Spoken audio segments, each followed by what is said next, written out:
بسم الله الرحمن الرحيم.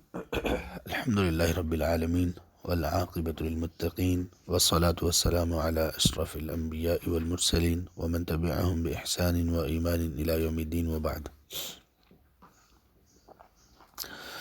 سورة البقرة آیت نمبر 273 273. أعوذ بالله من الشيطان الرجيم. للفقراء الذين أحصروا في سبيل الله، ان فقراء کے لیے جو روک دیے گئے اللہ کی راہ میں، لا يستطيعون ضربا في الارض، وہ نہیں طاقت رکھتے زمین میں سفر کرنے کی، زمین میں چلنے پھرنے کی. يحسبهم الجاهل اغنیاء، گمان کرتا ہے ان کو جاہل غنی، جاہل شخص ان لوگوں کو غنی گمان کرتا ہے، مالدار خیال کرتا ہے. من التعففی، ان کے پاک دامنی کی وجہ سے یا ان کے سوال کے بچنے کی وجہ سے. تعریفہم بسیماہم، آپ ان کو پہچان لیتے ہیں یا پہچان لیں گے، بسیماہم، ان کی علامات سے. لا یسألون الناس الحافا، وہ لوگ سوال نہیں کرتے لوگوں سے مانگتے نہیں ہیں، الحافا چمٹ کر. وما تنفقوا من خیر، اور جو کچھ بھی تم خرچ کرو بلائی سے، فإن اللہ بہ علیم، سو بے شک اللہ تبارک و تعالیٰ ان کو خوب جاننے والے ہیں، اس کو خوب جاننے والے ہیں. اس سے پچھلی آیت میں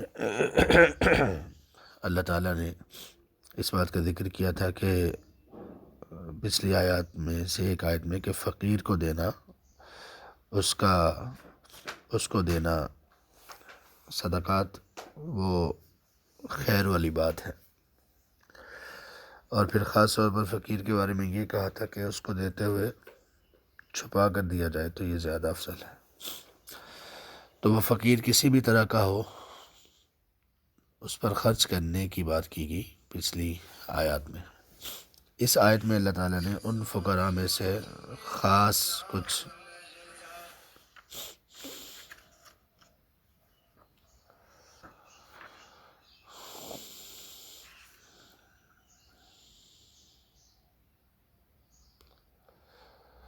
تو ان آیات میں اللہ تعالیٰ نے خاص بات کی فقراء میں سے، جو فقراء چند ان کے علامات ہیں، اور وہ 6 علامات بیان کی، اور ترغیب دلائی جا رہی ہے اس آیت میں کہ ایسے فقراء پر بھی خرچ کرو، یا ایسے فقراء زیادہ مستحق ہیں کہ ان پر خرچ کیا جائے. تو للفقراء کا معنی یہاں پر یہ ہوگا، یعنی تم اپنے صدقات خرچ کرو للفقراء، فقراء کے لیے بھی. کون سے فقراء اور کون سے ان میں علامات ہیں؟ فقیر، سب سے پہلی بات یہ ہے کہ فقیر کس کو کہتے ہیں. فقیر کا معنی یہ ہوتا ہے کہ وہ شخص یہ فقر سے نکلا ہے، اور اصل میں فقر کہتے ہیں کمر کی ریڑھ کی ہڈی کو. تو فقیر اس کو کہتے ہیں کہ جو اتنا لاچار ہو، پیسوں کی مال کی اس قدر کمی ہو کہ گویا اس کی غربت نے کمر توڑ کر رکھ دی ہو. اور مسکین وہ اس سے ذرا اچھی حالت میں ہوتا ہے. تو مسکین وہ اس کا مادہ ہے سکن سے بنا ہے. تو اس کا مطلب یہ ہے کہ وہ جو اخراجات کم ہونے کی وجہ سے، پیسہ کم ہونے کی وجہ سے اپنے گھر میں ہی رہتا ہے، باہر جانے کی نوبت نہیں آتی کچھ خرید کر لے آئے یا کچھ ایسا، کیونکہ اس کے پاس اتنے پیسے ہی نہیں ہیں. تو فقیر کی زیادہ حالت بری ہوتی ہے اور مسکین اس سے کچھ بہتر ہوتا ہے، لیکن دونوں ہی اپنی بنیادی ضروریات کو پورا نہیں کر سکتے ہوتے. اس لیے زکوٰۃ کے مستحقین میں سے اللہ تعالیٰ نے سب سے پہلے انہی دونوں کا ذکر کیا سورۃ توبہ کی آیت نمبر 60 میں، انما الصدقات للفقراء والمساکین. تو اللہ تعالیٰ نے فرمایا کہ ان فقراء کے لیے خرچ کرو. ان کی علامات جو بیان کی گئیں 6، ان میں سے پہلی علامت یہ ہے کہ الذین احصروا فی سبیل اللہ، وہ لوگ جو اللہ کی راہ میں روک دیے گئے. اللہ کی راہ سے مراد ایک تو جہاد فی سبیل اللہ ہے، کہ وہ لوگ جہاد فی سبیل اللہ میں روک دیے گئے، یعنی باقی اور کوئی کام، بزنس، کوئی جاب کوئی محنت مزدوری وہ نہیں کرتے کیونکہ اللہ کی راہ میں جہاد کرتے ہیں۔ کسی وقت بھی ان کو بلا لیا جائے، کسی وقت بھی ان کو مارکے میں جانا پڑے، تو یہ چیزیں ان کے ساتھ منسلک ہیں۔ فی سبیل اللہ سے مراد یہ بھی ہے کہ وہ علم کے لیے روک لیے جائیں، اپنے آپ کو علم کے لیے وقف کر دیں، جیسے بہت سارے صحابہ نبی صلی اللہ علیہ وسلم کی خدمت میں ہی رہتے تھے طلب علم کے لیے، اصحاب صفہ وغیرہ۔ تو اللہ کی راہ میں اللہ تعالیٰ کے رضا کے لیے اگر کوئی شخص اپنے آپ کو اس طرح سے وقف کر لے، اس طرح سے مصروف کر لے کہ وہ کمانے کا اس کے پاس ٹائم نہ رہے، تو اس پر خرچ کرنا یہ افضل ترین خرچ ہے۔ اسی سے یہ نکلا کہ جو ائمہ مساجد اور دوسرے لوگ ہیں ان پر خرچ کرنا بھی سب سے بہترین ہے۔ خیر ان پر خرچ تو ان کا حق ہے، ان کو تنخواہ دینا، سیلری دینا۔ کچھ نادان لوگ وہ یہ کہتے ہیں کہ یہ ان کا سیلری وغیرہ لینا یہ حرام ہے، اور اس پر ہمارے ہاں ایک فرقہ بن گیا اور انہوں نے بڑی شدت اختیار کی۔ تو یہاں اگر اللہ کی راہ میں وہ لوگ جنہوں نے اپنے آپ کو روک رکھا ہو، نفلی طور پر روک رکھا ہو، ان پر خرچ کرنے کی ترغیب اس قدر دلائی جا رہی ہے، تو اس امام اور خطیب کا کیا ہوگا جو امام مسجد کے لیے اپنے آپ کو روک لیتا ہے۔ اور امامت کی جو ذمہ داری ہے وہ معمولی نہیں ہوتی، بہت بڑی ذمہ داری ہے۔ اس لیے ذمہ داری بڑی ہے کہ اللہ تعالیٰ اس میں وقت کا خیال رکھنا، وقت کی پابندی کرنا، تو یہ بہت بڑی ذمہ داری ہے۔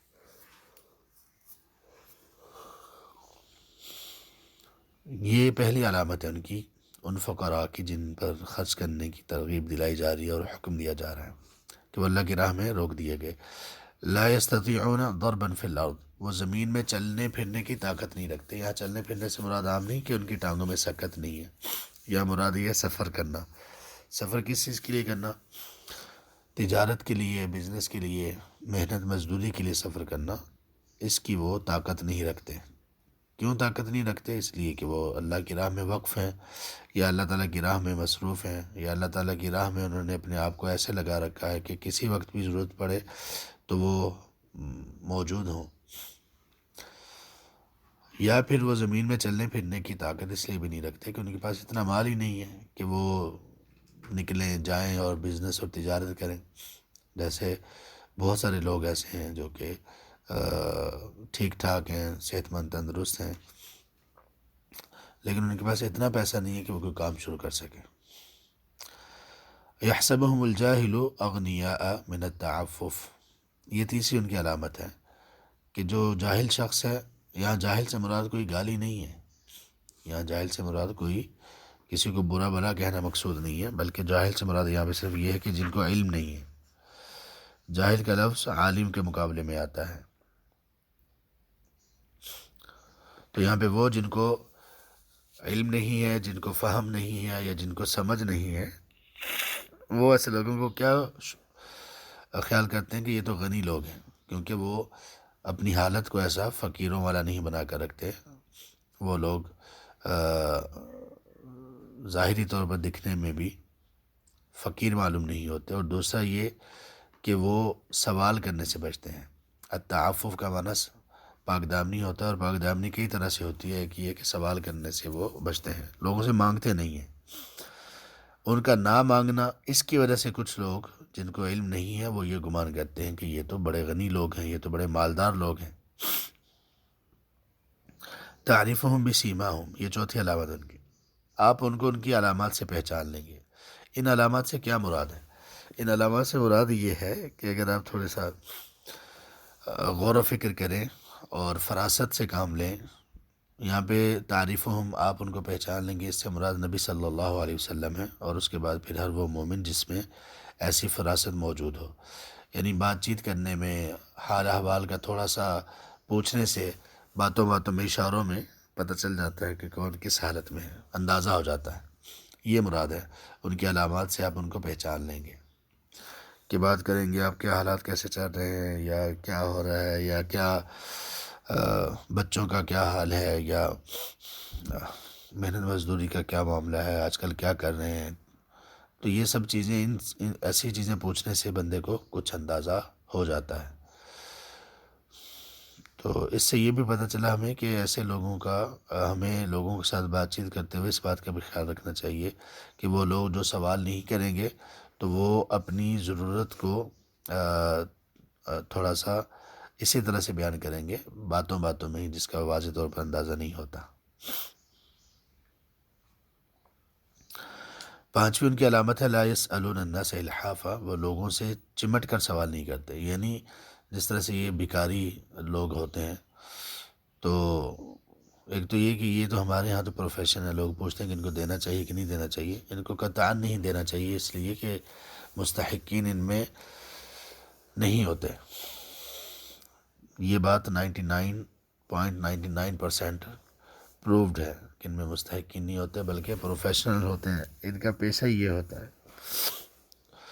تو اور پھر کس طرح سے لوگوں کے چمٹ جاتے ہیں، گاڑی کے پاس آ جائیں گے تو تب نہیں چھوڑیں گے، یا کسی اور کے پاس بندے کے پاس آ جائیں گے تو آدمی کبھی کبھی ان کو اس لیے بھی دے دیتا ہے کہ جان ہی نہیں چھوڑتے۔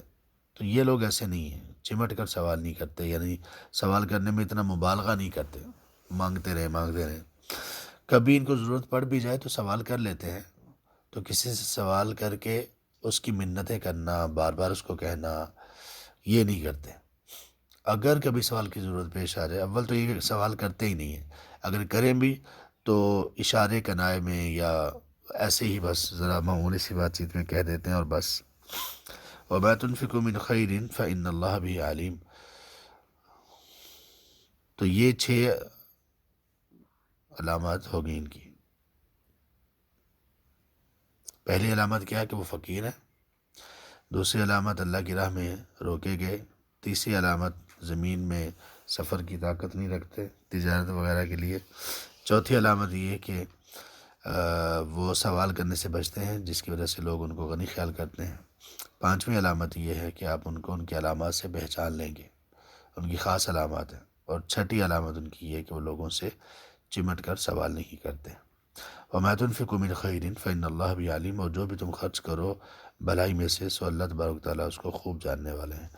اس آیت کا اختتام اللہ تعالیٰ کی صفت عالم پر کیا گیا، وہ اس لیے کہ تم جو خرچ کرتے ہو ایک تو ظاہری طور پر ہے، دوسرا یہ کہ تم کس نیت سے خرچ کر رہے ہو، اخلاص کیسا ہے، اور ایسے فقراء کے لیے جو تم خرچ کرو تو اس میں تمہاری نیت کیا ہے، یہ سب اللہ تبارک تعالیٰ جانتے ہیں۔ من خیرین کا اضافہ اس میں بھی اسی لیے ہے کہ یہ بتایا جائے کہ خیر سے خرچ کرنا ہے، مال بھی خیر کا ہو اور چیز بھی خیر والی ہو، یعنی عمدہ چیز ہو۔ اللہ تبارک تعالیٰ ہمیں عمل کی توفیق دیں۔ سبحانک اللہم و بحمدک، اشہد ان لا الہ الا انت، استغفرک و اتوب الیک۔